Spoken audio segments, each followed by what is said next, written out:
And a very good afternoon to you. You're watching News 9 Digital. I'm Pratibha. Thank you for joining me live today. Well, Tesla founder Elon Musk sent Twitter on a frenzy a few days ago when he promised an Indian launch next year. Since 2017, he has been talking about Tesla's India entry, but not much has materialized on that front. But now, if all goes well and according to the plans of the Karnataka government, then we could very soon have Tesla's Gigafactory in Bengaluru, and it's the world's most valuable car maker. As we know, it could manufacture electric cars as well as batteries here.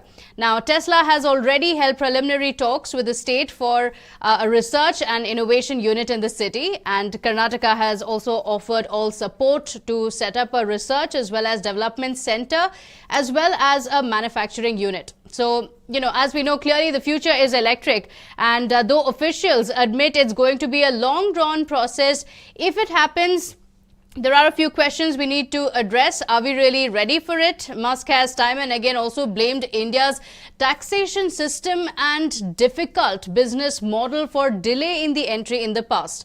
So on one hand, we have the government's push towards ease of doing business. So that gives some hope to Tesla. But on the other hand, we also have Atmanirbhar Bharat that could turn out to be a nightmare or counterproductive in this case. We discuss all aspects with brand guru Harish Bijoor, who joins us live. Mr. Bijoor, many thanks for joining us. My pleasure. Well, Karnataka was the first state to draw up a, electronic vehicle policy in 2017, after which other states followed suit.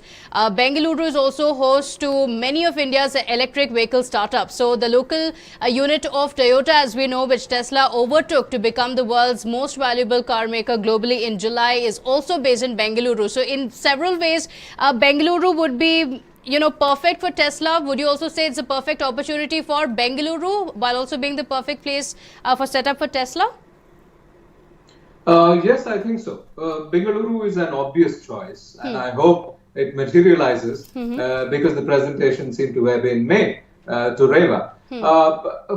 Fundamentally because of different things. For instance, Bengaluru holds the backbone for the electric vehicle development, for instance. Reva was the first one to start it all, and I think the ethos of electric came from Reva. So Bengaluru is the place that happened with the small car. Mahindra came in later. We have Ola, we have Yata, we have Daimler, we have Bosch.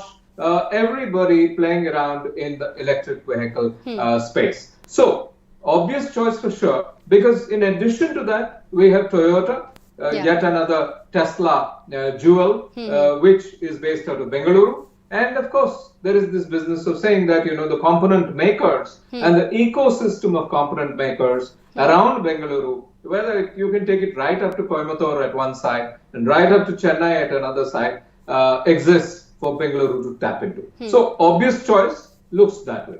Okay, so we have the kind of infrastructure, but do we also have the kind of government support? Would you say that the environment is also conducive for Tesla to make its entry into India through Bangalore? Well, if you really ask me what is government support is a whole set of bureaucrats, good thinking bureaucrats, actually planning for the future of Karnataka. And I think Karnataka is blessed on that count. If you really look at the bureaucracy in Karnataka, we are totally blessed with a very far-thinking, with forward-thinking, future-thinking bureaucracy. Yeah. So that's where it stops, to say that, hey, listen, the government is keen. And we need to also understand that the state was the first to announce the EV policy in 2017. And a dozen states thereafter have followed it up. So I think we have that in place. Okay. But I think there is a missing. And maybe we could talk about that missing in a little while. Okay, yeah, because even if there's absolute cooperation from Karnataka government as well, at the center as well, it needs to be welcoming of Tesla, because Tesla has quite often spoken of the multiple attempts to enter Indian market, and Elon Musk himself has also said several times that the company was in discussion with the Indian government on the temporary relief on import duties till it starts local manufacturing. So does it become a clash between the ease of doing business on one hand and now a further push to Atmanirbhar Bharat?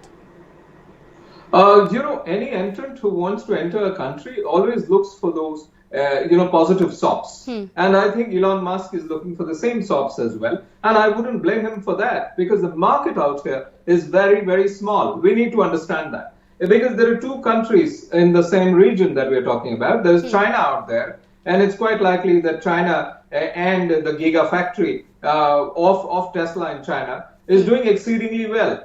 But then, in the same region is India. And if you really look at the ethos on electric, or the ability to push electric, or the ability to look at electric as a cost-efficient medium as well, leave alone, environment efficient as a medium, I think that's where the big question lies. I'm totally with you when you say the future is electric, but I'm not sure how far that electric future is.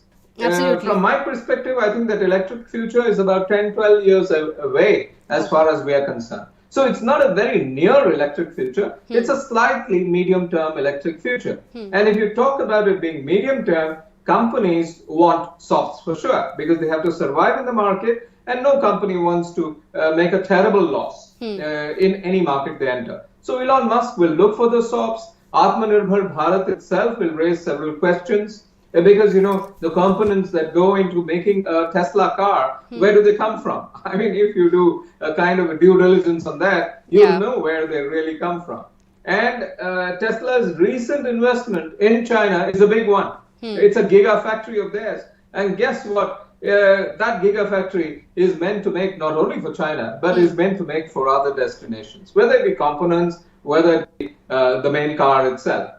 So whatever car comes into the country, whether it be the Model 3, which could be the lowest end entry, the future seems to be exciting for people who are excited with the environmental, with the electric, but in numbers, we need to wait and see. Absolutely. And that's where I wanted to come to next as well. If Bengaluru is ready for e-vehicles, even if we have several startups here, the infrastructure for it as well, as far as people are concerned, do they have enough infrastructure available even for charging points? If you talk about it, it seems like even in the near future, we are not really ready. And it's not just Bengaluru, but other states across the country as well. There's, lack of charging infrastructure, which is a major roadblock. So should the center focus on incentives, not just for these companies, but also for people buying? There are some in some ways, but do you think a lot more needs to be done for a big change to come in? Oh, yes. The EV movement, as I said, started out of Bengaluru, if you really look at it. The tiny Reva car, for one. It's been decades since that happened. Do we have the infrastructure in place? Absolutely no. Does any state in the country have that infrastructure in place? I'm sorry, no state has it. Until push comes to shove, we don't seem to act. And the push which says that biofuels need to be out and electric vehicles need to be in hasn't happened as yet. The push that says that the hybrid car is possibly the way to go as a middle rung gesture towards the electric car, even that hasn't happened. So it's also about infrastructure. But the key point is this. Hey, listen, guys, we can wait for donkey's years trying to put the infrastructure in place. And then say that it's ripe enough for the electric vehicle to come in and the movement will cascade. Or you could do it the other way around. The other way around is, hey, listen, bring in about 6 electric vehicles, maybe 13 or 14 hybrid vehicles, and try to create friction and competition between these and the biofuel cars and vehicles around, and water will find its own level. Over a period of time, things will fall into place. Once you have the electric car, the infrastructure to support it will fall into place. That's a second way of looking at it. Okay. I have a feeling we'll have to look at it the second way. Because if you say we'll set the infrastructure first and wait for entries, don't think it'll happen. Because attitudinally, we are not electric yet. Okay. All right. Mr. Harish Bijoor, many thanks for joining us live with your thoughts on that.